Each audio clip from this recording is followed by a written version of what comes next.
Quero nessa manhã trazer a palavra do Senhor. Já é o terceiro domingo que eu vou estar falando sobre o patriarca Abraão. Em certa situação, um pastor pregou 4, 5 domingos a mesma coisa. E no final do 5º domingo, o pessoal abordou o pastor e falou assim: pastor, não tem outra coisa para você pregar não? Ele falou: tem, mas a questão não é pregar outra coisa, a questão é vocês entenderem o que está sendo pregado. E eu sei que vocês entendem e vão receber mais uma vez.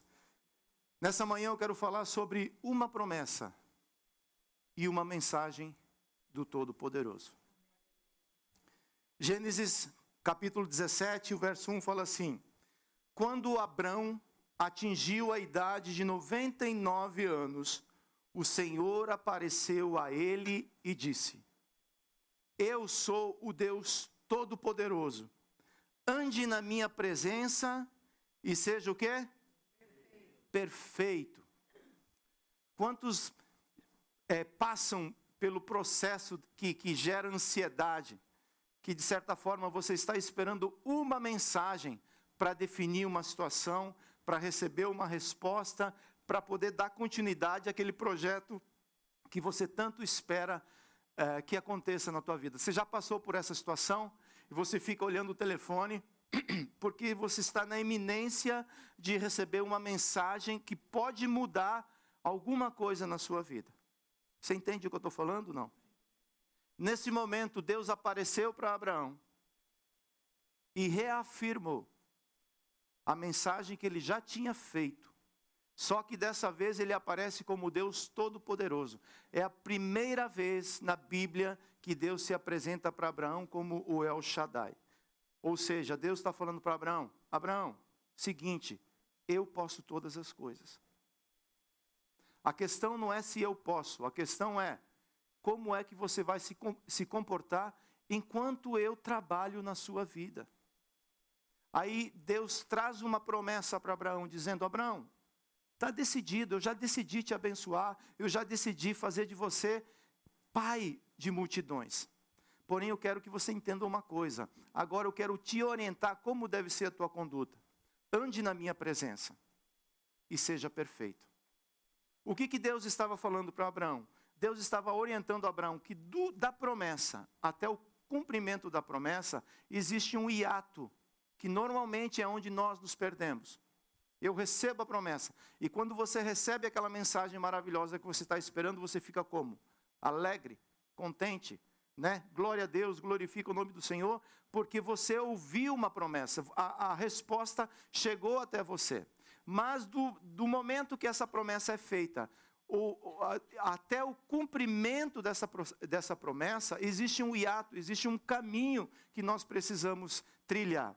Abraão recebeu uma promessa e uma orientação de Deus quando tinha 75 anos para sair da casa dele e para ir para uma terra que emana leite e mel, uma terra prometida. Canaã é um lugar alto. Fala, Canaã é um lugar alto. É um lugar que é onde Deus derrama as bênçãos dele sobre a nossa vida. Então Abraão precisava sair da terra dele, do conforto dele, daquilo que ele já tinha construído, para ir para um lugar alto, para ir para um lugar melhor. E ele faz essa caminhada. E se ele saiu de casa com 75 anos e com 99 anos, alguns historiadores falam que no dia que Abraão completou 99 anos, foi o dia que Deus reafirmou a promessa a ele. Então se passaram quantos anos? 20 quantos? 24 anos. Para Abraão foi muito tempo? 24 anos é muito tempo? É ou não é?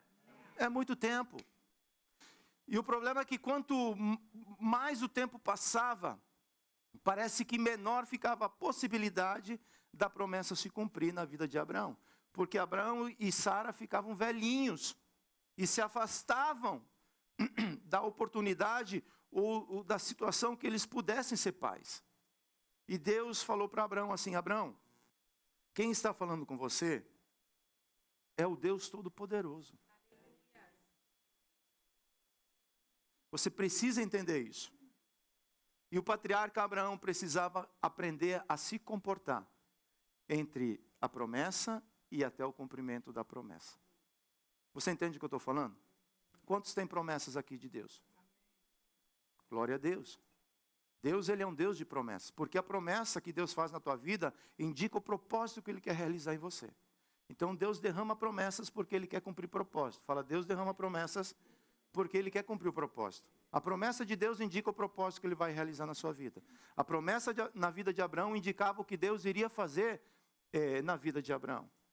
Porém, nesse hiato, nesse tempo de espera, era necessário aprender que o Deus Todo-Poderoso é quem faz a promessa e ao mesmo tempo é o Deus Todo-Poderoso que cumpre a promessa. Gênesis 18, 19. Porque eu o escolhi para que ordene aos seus filhos e a sua casa depois dele, a fim de que guardem o caminho do Senhor e pratiquem a justiça e o juízo, para que o Senhor faça vir sobre Abraão o que lhe prometeu. Essa palavra ordene em hebraico é tissavá, que significa dar ordens, encarregar, incumbir, ordenar, comissionar, referindo-se a atos divinos. Deuteronômio 4:9. Tão somente tenham cuidado e guardem bem a sua alma, para que vocês não se esqueçam daquelas coisas que os seus olhos têm visto, e elas não se afastem do seu coração todos os dias da sua vida. Vocês também contarão isso aos seus filhos e aos filhos dos seus filhos. Não se esqueçam do dia em que vocês estiveram diante do Senhor, seu Deus, em Horebe, quando o Senhor me disse, reúna este povo e os farei ouvir as minhas palavras, a fim de que aprendam a temer-me durante todos os dias em que viverem na terra e também ensinem aos seus filhos. Aqui está, se nós entendermos isso, vai ficar mais fácil nós compreendermos aquilo que Deus tem como propósito na nossa vida. Todo cumprimento de promessa, ela precisa passar por você e ela tem que seguir um curso. Deus é um Deus geracional, Ele abençoa até 1000 gerações. A bênção não é para ficar retida em você. A bênção ficou retida em Adão, porque Adão rompeu o quê? Rompeu a aliança que ele fez com Deus. Aí Deus procura Abrão e depois muda o nome dele para Abraão, para dizer assim, Abraão, entenda uma coisa, a promessa que eu fiz para a sua vida, ela precisa passar para a próxima geração. E sucessivamente para as próximas gerações. Sobre a igreja, existe a unção da multiplicação. E nós precisamos entender isso. Deus trabalha sempre conectando as gerações. Como se fosse uma corrida de bastão. Você já viu uma corrida de bastão de 4x100? O patriarca Abraão precisava andar no temor do Senhor e também ordenar aos seus filhos, ao seu filho no caso, né? A Isaac, a guardar a justiça e o juízo de Deus. Isaac sucessivamente. Então, papai, você é uma bênção. Mamãe, você é uma bênção. Mas você precisa fazer com que essa bênção se estenda até os teus filhos. Nós não podemos só olhar para Noé e ver que Noé ganhou a casa dele e perdeu o mundo. Davi ganhou o mundo e perdeu a casa dele. Nós precisamos entender que Deus trabalha por famílias. Deus trabalha por gerações. Então, o papai e a mamãe, eles têm a incumbência de Deus e a responsabilidade de Deus de ensinar os seus filhos a andar no caminho que Deus orientou para cada um deles. E isso faz com que o evangelho de Deus, ele chegue até o coração da próxima geração. O que Moisés estava falando para o povo de Israel, vocês viram o que aconteceu com vocês no Egito. Como Deus tirou vocês de lá com um braço forte. Como Deus agiu com 10 sinais. Eu acho que jamais vai acontecer 10 sinais tão poderosos como aconteceram lá no Egito. É verdade ou não é? Cara, muito forte. E você passar 40 anos no deserto. O deserto não é um lugar para morar. O deserto é um lugar para passar, ser tratado, aprender e ir embora. Mas só que os 40 dias se tornaram o quê? 40 anos. E nesses 40 anos, esse povo, eles tinham a glória de Deus. A roupa não envelhecia. O sapato crescia de acordo com o tamanho do pé. Ou seja, todos os dias eles recebiam o maná de Deus. Da rocha saía água. É história para contar para os filhos ou não é? Não precisava pagar energia elétrica. Não tinha conta da água. Era tudo tetelestai, 0800. Agora, Moisés fala para o povo, não se esqueçam que o coração de vocês não se afaste dessas coisas. E uma vez que isso está no teu coração, vocês precisam falar isso para as próximas gerações. O que você tem visto? Nós não aprendemos tudo sozinhos. Nós precisamos sempre da ajuda de alguém. Então, você precisa falar daquilo que Deus tem feito na sua vida. Nós precisamos testemunhar. Nós precisamos falar do amor de Deus às outras pessoas. E basicamente era isso que o Deus Todo-Poderoso estava falando com Abraão. E agora de maneira prática, quero falar de 4 pontos, quero aplicar essa palavra em 4 pontos. O que era necessário para que a promessa do Todo-Poderoso se cumprisse na vida de Abraão? Vamos personalizar. Personificar essa mensagem.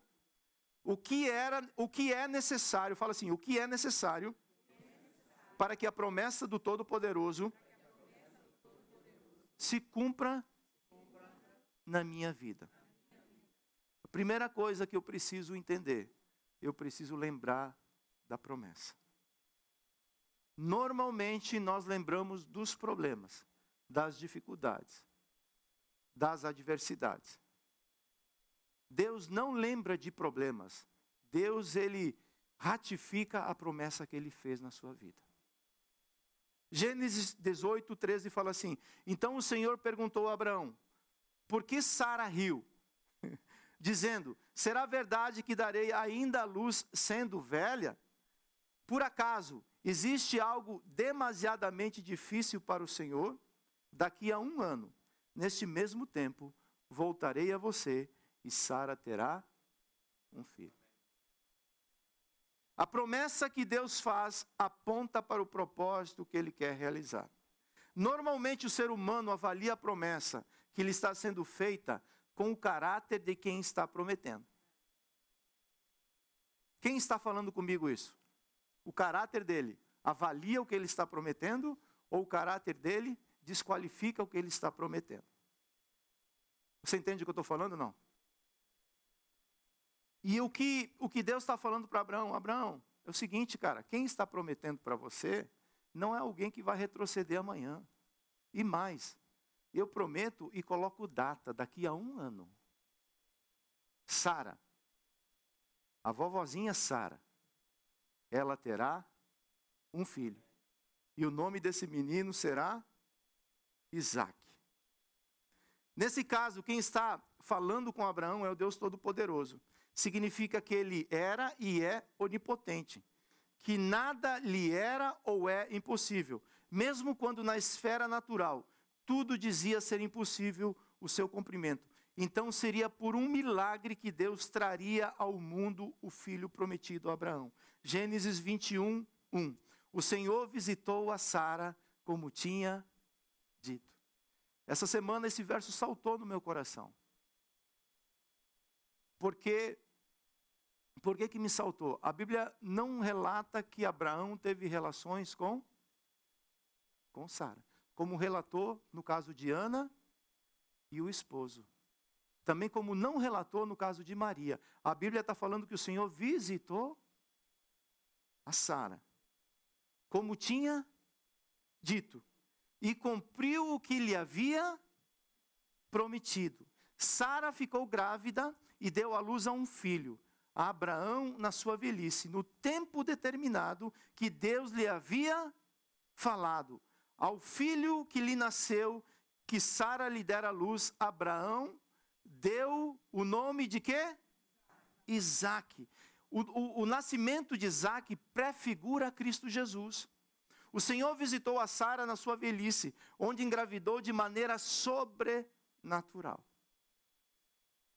A promessa, ela indica o sobrenatural de Deus que Ele vai realizar na sua vida. Nós sabemos que Sara, naturalmente, não poderia gerar vida nas condições que ela estava. Você entende isso, não? Hoje no momento que nós vivemos, os médicos falam que depois de uma idade, a mulher, para engravidar, ela corre risco. Ela corre risco e a criança também corre risco. E nessa situação, ninguém apostava mais em Abraão e Sara. E eu creio que Deus fala para Abraão o seguinte: esgotaram todas as possibilidades, né, Abraão?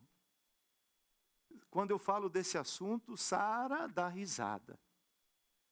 Mas eu estou aqui para te dizer hoje que aquilo que eu prometi vai se cumprir.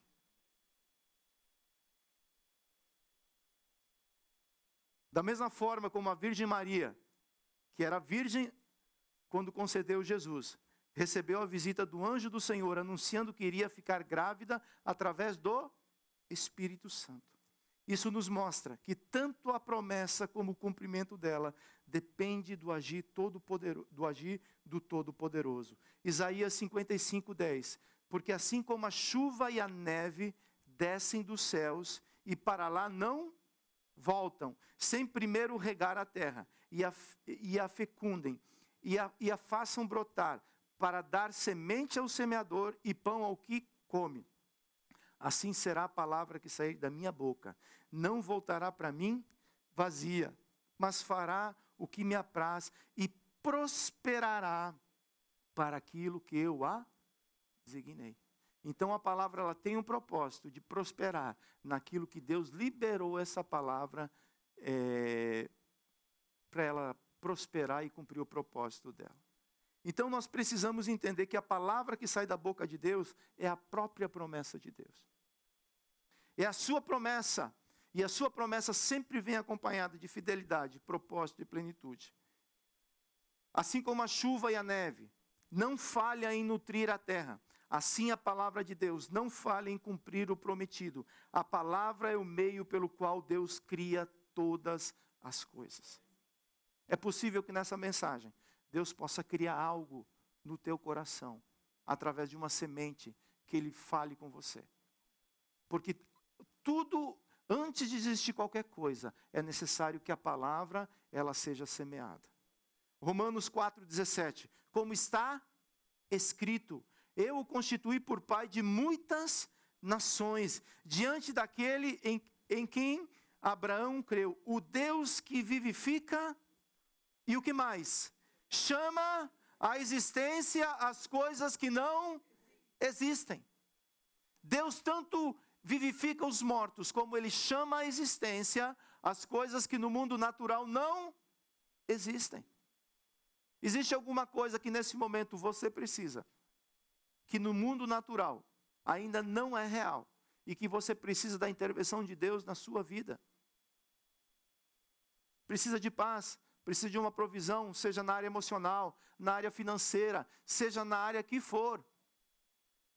Deus é Jeová Jireh, porque no monte do Senhor há provisão. Na presença de Deus há provisão. Quando Deus fala, Ele decreta algo novo. Deus não estava dando uma oportunidade para Abraão ser feliz. Deus estava decretando o que iria acontecer na vida de Abraão. Então a promessa de Deus é um decreto que Deus libera sobre a tua vida. E quando Deus fala, eu preciso me alinhar àquilo que Deus quer realizar na minha vida. Então, uma vez que eu lembro da promessa, uma vez que eu tenho uma promessa, só isso é suficiente? É um bom caminho, mas eu preciso aprender a como eu vou cuidar dessa promessa? Como eu vou regar essa promessa? E como eu vou me comportar durante essa caminhada? Então, eu preciso, depois da promessa, andar em fé. Romanos 4:3. Pois o que diz a Escritura? Ela diz: Abraão creu em Deus e isso lhe foi atribuído para justiça.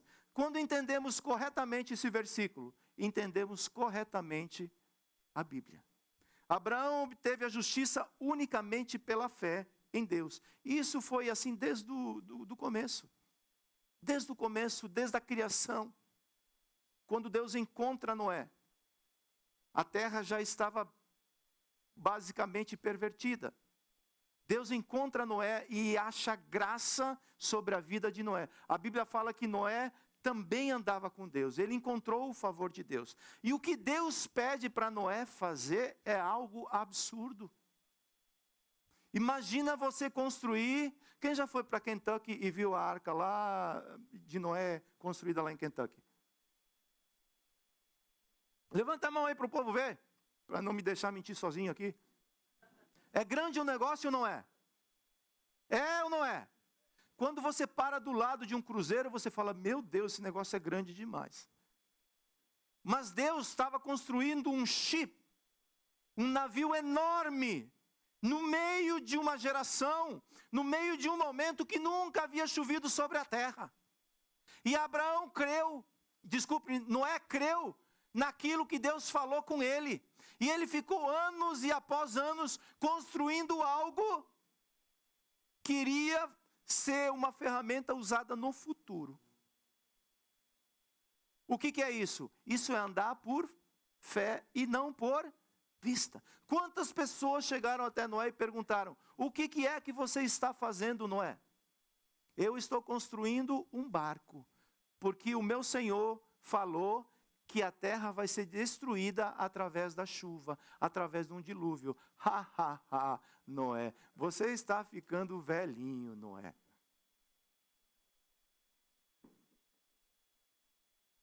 Andar por fé, muitas vezes, é fazer aquilo que não faz sentido nenhum para o homem natural.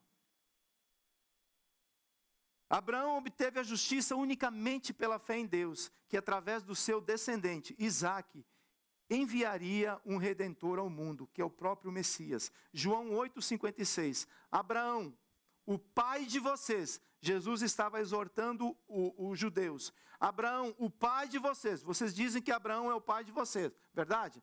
Ele mesmo se alegrou por ver o meu dia. Ele viu esse dia e ficou muito alegre. Na grande revelação da justificação pela fé, que é dada a Abraão através de Deus, foi dado a ele o entendimento que esse grande plano de redenção estava baseado no homem Cristo Jesus e no que ele faria na cruz. O patriarca se alegrou com isso. A fé não está baseada nos sentimentos, o que vai produzir incertezas. A fé desenvolve tanto a visão espiritual como uma confiança nas promessas de Deus. A fé é um firme fundamento. Do quê? Daquilo que você está esperando. E a fé, ela traz a convicção para você seguir em frente, tendo a certeza que Deus vai realizar aquilo que Ele prometeu na sua vida. Você está esperando a volta de Cristo? Tem uns 5 que quer. É porque se fala tanto em prosperidade, tanto em crescimento, conhecimento, tal, e não tem nada de errado com isso. Mas a caminhada do justo deve ser como aquelas 5 virgens prudentes. Você prestou atenção naquilo que muitas vezes nós cantamos ou nós declaramos?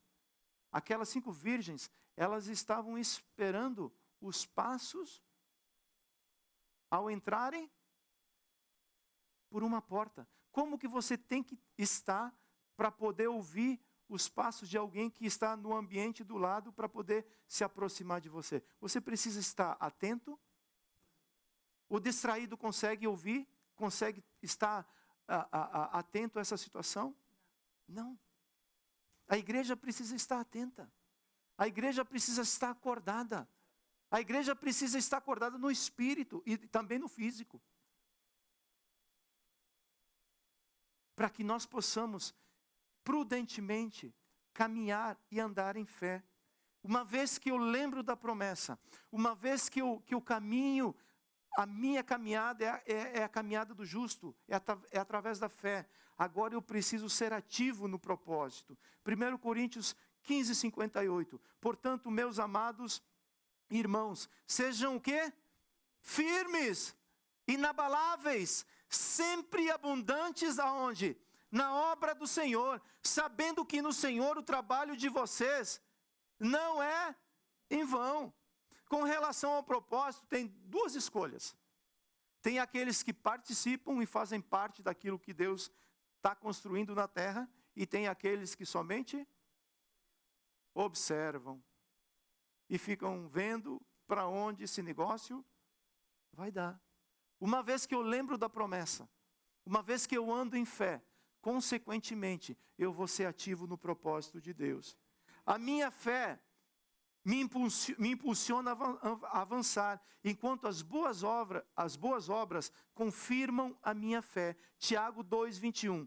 Por acaso não foi pelas obras que Abraão, o nosso pai, foi justificado, quando ofereceu ao seu filho Isaque sobre o altar? Você percebe que a fé operava juntamente com as obras, e que pelas obras que a fé se consumou, e se cumpriu a escritura que diz: Abraão creu em Deus, e isso lhe foi atribuído para justiça, e ele foi chamado amigo de Deus. Assim vocês percebem que uma pessoa é justificada pelas obras e não somente pela fé? De igual modo, será que não foi também pelas obras que a prostituta Raabe foi justificada, quando acolheu os emissários e os fez partir para outro caminho? Porque assim como o corpo sem o espírito ele é morto, assim também a fé sem as obras ela é morta. O apóstolo Paulo, o ministério do apóstolo Paulo, ele basicamente é baseado em cima da mensagem de Abacuque: o justo ele viverá pela sua fé. Basicamente o ministério de Paulo foi baseado em cima dessa mensagem, porque ele teve um encontro com o Senhor Jesus. Esse homem, antes de encontrar Jesus, ele andava praticando obras, obedecendo a lei. No momento que ele teve um encontro com o Senhor Jesus, ele entendeu que nada disso iria justificá-lo. O que iria justificar o homem é uma vida de fé, uma vida de redenção. Então todo o ministério do apóstolo Paulo é fé que leva à redenção. Redenção que transforma o homem, tá certo? Porém o judeu, a questão da obra, a questão daquilo que é feito, é muito forte. Então, aqui Tiago, ele consegue ter a graça para unir as duas coisas. O que Paulo pregou a respeito da fé, Tiago, ele junta essas duas coisas e fala assim: se você tem fé, você também vai praticar as obras. Se você tem obras, é porque você tem fé, né? Se você se depara com uma necessidade, uma pessoa que tem uma necessidade, e você é um homem de Deus, e você fala assim: eu vou orar pela sua vida e Deus vai te abençoar. O que é isso? Isso é fé. Mas é suficiente? É suficiente? O que você tem que fazer? Se o cara está com fome, você tem que dar comida para ele. Tem que dar um pão para ele, tem que dividir o teu lanche com ele. Porque a fé te impulsiona a praticar obras, as boas obras, que Deus nos chamou para que nós pudéssemos praticar antes da fundação do mundo. Então alguém que lembra da promessa, alguém que anda em fé, também tem um propósito, também é ativo no propósito. Qual é o propósito de Deus na sua vida? Existe o propósito que Deus ele abrange a todos, e existe o propósito que ele é específico. Mas um dos propósitos que abrange a todos é de ser discípulo e fazer discípulos. Esse é o propósito de Deus para as nossas vidas. E a partir daí, como se faz discípulos? De várias maneiras: dando comida para o pobre, cuidando do necessitado. E existe uma multiforme graça e sabedoria de Deus para nós executarmos isso daí. E dentro do propósito, é praticando o propósito, onde eu vou ter todas as minhas necessidades supridas. É dentro do propósito. Quando a estação que Adão viveu dentro do propósito, ele não tinha falta nenhuma. Adão não sentia falta nem da mulher. Você acredita nisso, não? Pode acreditar, porque ele nunca pediu. Porque ele encontrou o bom tesouro. Ele se relacionava com Deus todos os dias. E cumprindo o propósito, ele recebeu todo o suprimento do propósito. Deus dava para Abraão aquilo que ele precisava. Então, dentro do propósito é onde eu vou encontrar realização para a minha vida. Deixa eu fazer isso. Quando eu fizer isso, depois eu vou fazer isso para o Senhor. Não faça isso. Busque o reino de Deus e a sua justiça em primeiro lugar. E todas as outras coisas vão ser acrescentadas. Se nós invertemos essa escala de prioridades, a gente corre atrás de necessidade e não é suprido, porque o meu suprimento está no Senhor, cumprindo o propósito de Deus. Deus te chamou para fazer algo. Deus te deu dons, Deus te deu capacidades. É entender isso daí. Seja ativo no propósito de Deus. E Deus vai realizar através de você uma obra maravilhosa. E por último lugar, uma vez que eu lembro da promessa, que eu ando por fé, que eu me torno ativo no propósito, eu preciso aprender a agradar a Deus. Deus chama Abraão para ser alguém totalmente dedicado à sua vontade. Nós sabemos que não existe perfeição no homem. Existe? Não existe. Nem o apóstolo Paulo ele fala. O que ele declara? Eu não alcancei a plenitude ainda. Eu não cheguei lá. Mas uma coisa eu faço, eu deixo as coisas velhas para trás e prossigo para o alvo. Porque essa plenitude nós encontraremos no dia de Cristo. Quando nós receberemos um novo corpo. E um novo corpo. É tudo novo. Você está entendendo? Talvez lá a roupa que você usa aqui vai ser menor lá. Por causa do tamanho do corpo. Na semana passada, a gente participou do culto de celebração da esposa que faleceu do Josué Almeida. E ela brincava que no céu ela queria usar a roupa P. Lá no céu eu posso escolher o tamanho da roupa que eu vou usar.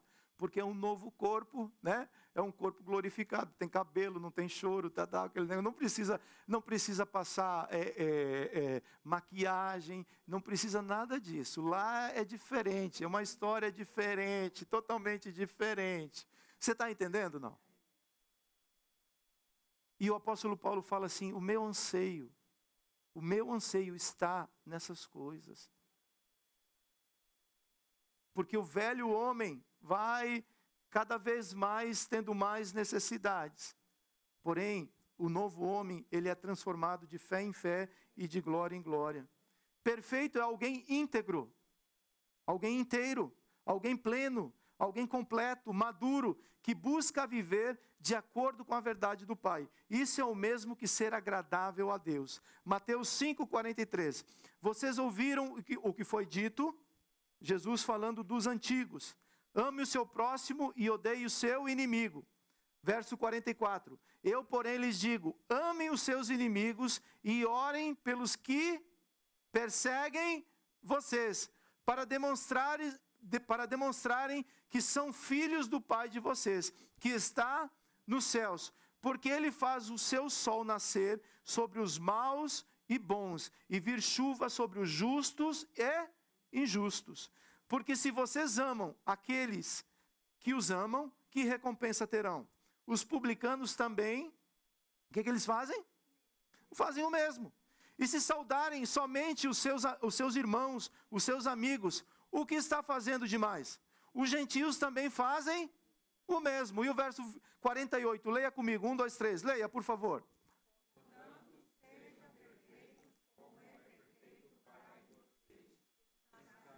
Que está nos céus. Quando as pessoas viam a Cristo, Cristo falava assim, quem me vê o Pai que está nos céus. Só que Cristo voltou para o Pai. Hoje, Quem faz essa representação aqui na terra? Dá uma olhada para a pessoa que está no teu lado.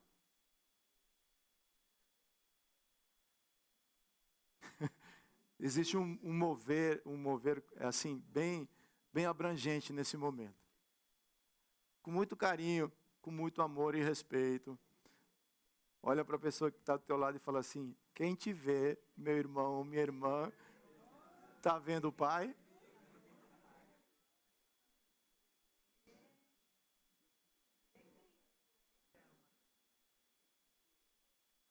Esposa, a maneira que você fala com o marido, quando ele escuta você falando com ele, você representa o pai ou a mãe?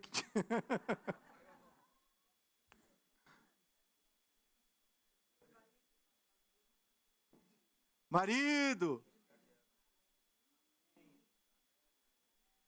quando você fala com a esposa, ela lembra do pai dos céus ou do teu pai lá, que está lá na terrinha, onde ela sabe onde ele está? Sejam perfeitos como é perfeito o vosso Pai que está nos céus. A igreja deve ser uma representação da Nova Jerusalém, da terra celestial. A sua vida, a minha vida, deve representar o amor de Deus. Porque se nós fizermos as mesmas coisas que as pessoas fazem lá fora, se nós agirmos da mesma maneira que as pessoas agem lá fora, o que o Evangelho tem feito na nossa vida?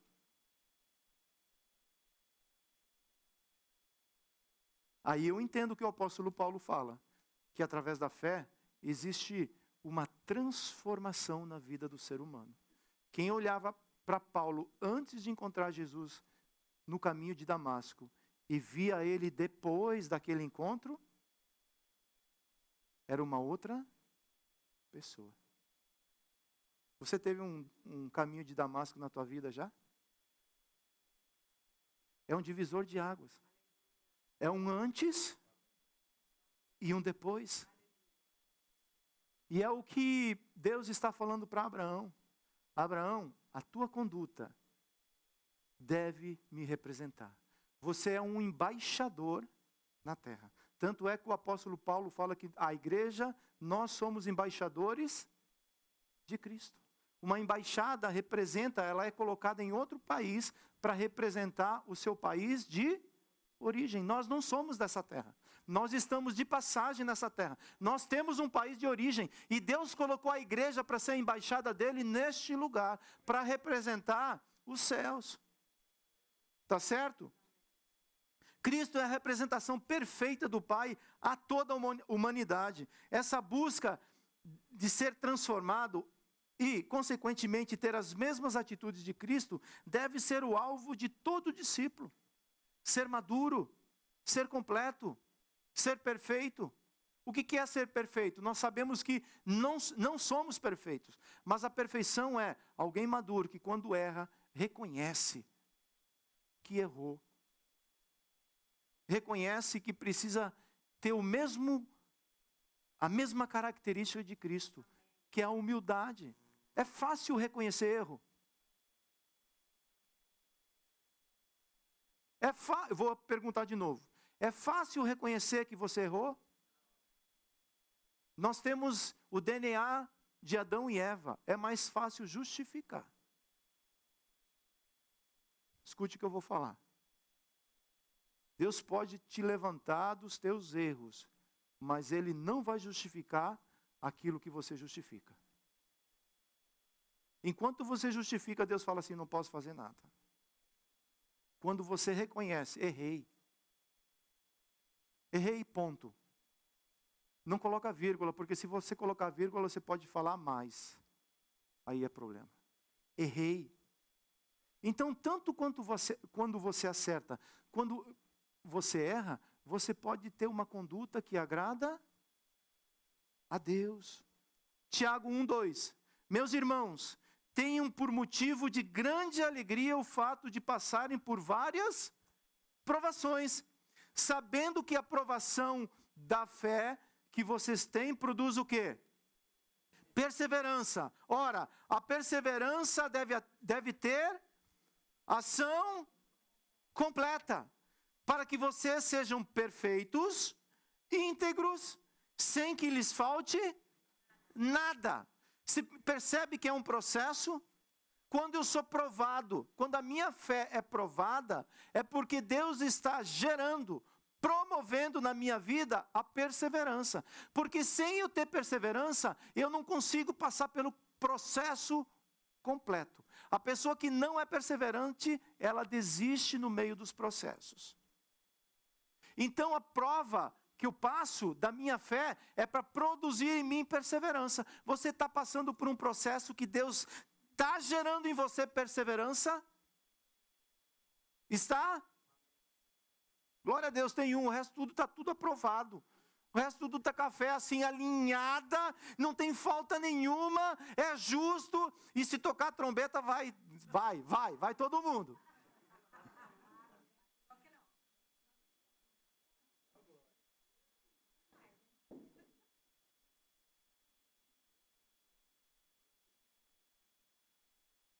Ação completa. O justo precisa ter uma ação completa. Combati o bom combate. Guardei a carreira, completei a carreira. E guardei a fé. Agora eu estou apto para receber a coroa da vida. Esse é o nosso desafio. Nós vivemos em uma geração que é tudo muito rápido. Tudo tem que ser produzido muito rápido. Muito rápido, muito rápido. E a perseverança não é rápida. Os processos de Deus normalmente não são rápidos. É um processo de uma vida que gera vida em você.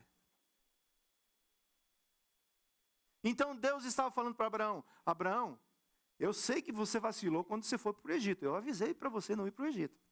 Abraão, você vacilou quando você se rendeu e, de certa forma, quis ter um filho com H. Eu sei que você errou nessas duas situações. Mas eu estou aqui para dizer que isso eu perdoo. Mas daqui para frente, vamos ter uma nova conduta? Vamos ter um novo comportamento? Porque quem está falando com você é o Deus Todo-Poderoso. Conclusão. Entre a promessa do Deus Todo-Poderoso e o seu cumprimento, existe o quê? O chamado do Senhor para que cada discípulo aprenda a viver de maneira agradável. Último verso, Romanos 14, 18. Aquele que deste modo serve a Cristo é o quê? Agradável a quem? A Deus e aprovado pelas pessoas. Quem serve a Cristo dessa maneira, Deus dá um joinha para você. E as pessoas que estão olhando para você, elas vão olhar para você e falar assim: o caráter desse cara é um caráter que pode ser aprovado. Então, é isso que nós precisamos entender a respeito dessa mensagem. Deus deseja provocar nos nossos corações nessa manhã essa intenção que é possível todas as coisas em Deus. Talvez tenha algumas promessas que você colocou ela na gaveta. Sabe o que é colocar na gaveta? Você engavetou algumas coisas. Se passaram alguns anos e você até parou de orar por alguns motivos. Deus hoje está falando com você que Ele está reafirmando as promessas que Ele tem na sua vida. Porque o tempo passa, mas a validade da promessa, ela não vence. Ela é eterna. Se você crer, se você confiar, se você entregar o teu coração nas mãos do Senhor. Talvez nesse momento você está passando algo que é muito... Não precisa nem ser profeta para falar isso. Nós somos imigrantes e normalmente a igreja, se a pessoa não está no processo, ela vai entrar no processo. Ou está no processo. Isso é um fato. E normalmente não é um processo fácil. Não é um processo fácil. É um processo que às vezes engalha, é um processo que precisa perseverança, é um processo que tem que trilhar esse caminho. E eu não costumo comparar porque cada caso é um caso, mas tem pessoas que passaram vários anos esperando para essa promessa acontecer. Mas sabe qual que é a diferença, queridos? A diferença é que, mesmo tendo que esperar, houve perseverança. E aqueles que perseveram, encontram o favor de Deus. Sabe por que Deus relata o nome de uma série de pessoas na galeria da fé? Por um motivo. Porque eles perseveraram. Josué e Caleb. Uma nação inteira não queria andar com Deus.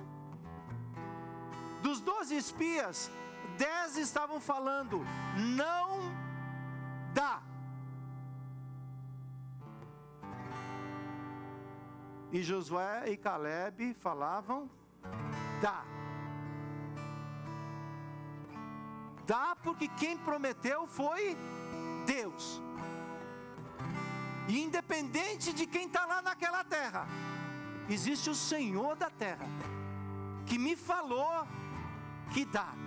Agora cabe a mim me posicionar debaixo dessa palavra. 40 anos no deserto, no meio de um povo incrédulo, de um povo que via milagres todos os dias.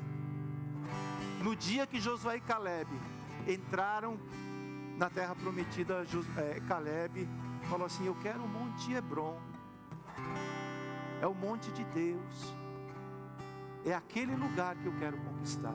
Se passaram 40 anos, mas eu estou forte, fortalecido, porque eu não deixei essas coisas entrarem no meu coração. O Senhor tem me cuidado da minha vida, tem trazido vigor sobre mim. Então o que conquista é aquele que persevera no Senhor. Deus tem promessas para nós. A maior promessa é que um dia nós o encontraremos. E aqui nessa terra, enquanto Ele não vem, Deus nos colocou para ser conquistadores nessa terra. Para você conquistar aquilo que Deus tem na sua vida. E a conquista, ela vem através da fé. Coloque-se de pé, por favor.